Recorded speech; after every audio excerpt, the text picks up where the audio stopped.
Here at the S League, we get sent indie game keys quite frequently. It's a nice perk of having a moderately sized gaming channel. By the way, hit that sub button, help us get to 40k. Of course, the downside is, it isn't possible to play all of the games we're sent. A lot of games get passed over just due to busyness, but now and then, one catches my attention that I just can't ignore.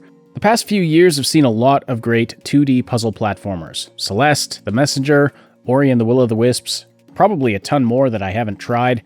Space Otter Charlie isn't as large as those games. In fact, it's only about 5 to 6 hours long for 100% completion. And that's my one major complaint about it.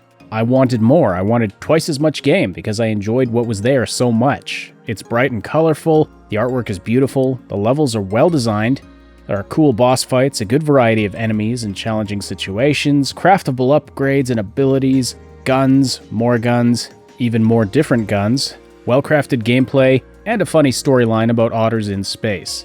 Let's see, did I miss anything? The controls take some getting used to due to the zero-gravity dynamic, which I'll get into more in a bit, but for the most part, the inputs were pretty intuitive and very responsive.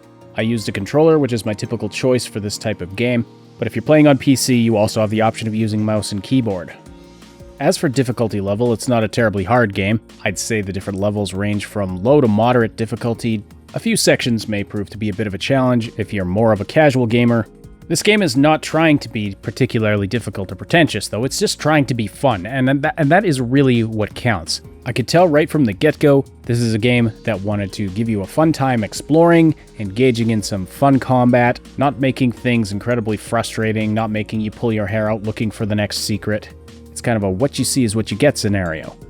There are a few parts that have more difficult trick shots and maneuvers, and those will typically reward you with extra resources rather than being necessary to allow you to progress. And in fact, a whole bunch of the levels are optional. You pick up data cards that give you the locations of space stations or other optional locations where you can go and grab some extra resources, maybe some crafting plans, but you can skip them if you want and go on to your next objective location.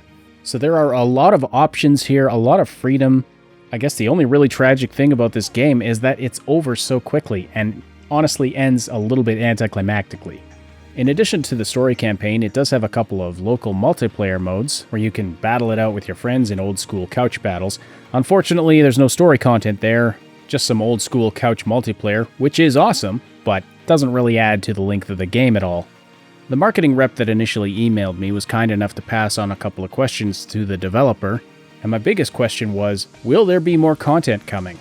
I haven't heard back yet as of recording this, but if I do get an answer, I'll post it in the description and in a pinned comment down below this video. Now, I haven't yet talked in depth about the key way that this game deviates from your typical platformer, which is that it takes place in 0G.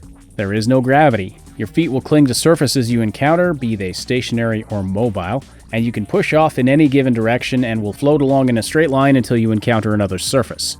You're also given a jetpack that lets you maneuver mid-flight in the gravity-free space. By aiming with your mouse or your controller thumbstick, you pick the direction you want to go and the direction you want to shoot. There's only one aiming control, but there is one button for shoot and one button for engage jetpack. Now, because you don't have to keep holding the direction control after you've started moving, it's very easy to travel in one direction while shooting in another. This makes for some very fun and interesting combat scenarios.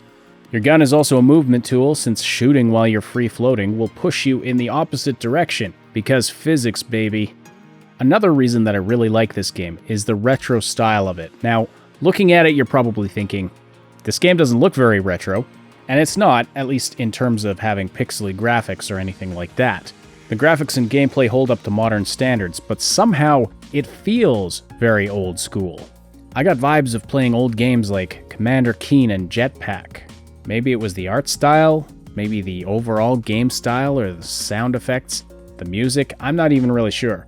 But if old school platformers are your jam, you will probably really enjoy this one. Developed by Wayward Distractions and published by the Quantum Astrophysicists Guild, Space Otter Charlie is available on PC, Switch, Xbox, and PlayStation as of March 18th, 2021.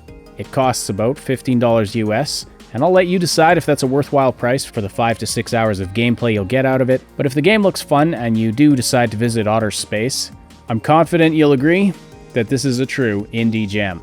Thanks so much for watching. Slam that like button if you appreciated this review. Leave comments below, subscribe, all that good stuff, and I will talk to you again very soon. Thanks so much for watching. Don't forget to like, sub, and hit that notification bell, and then check out some of these other videos.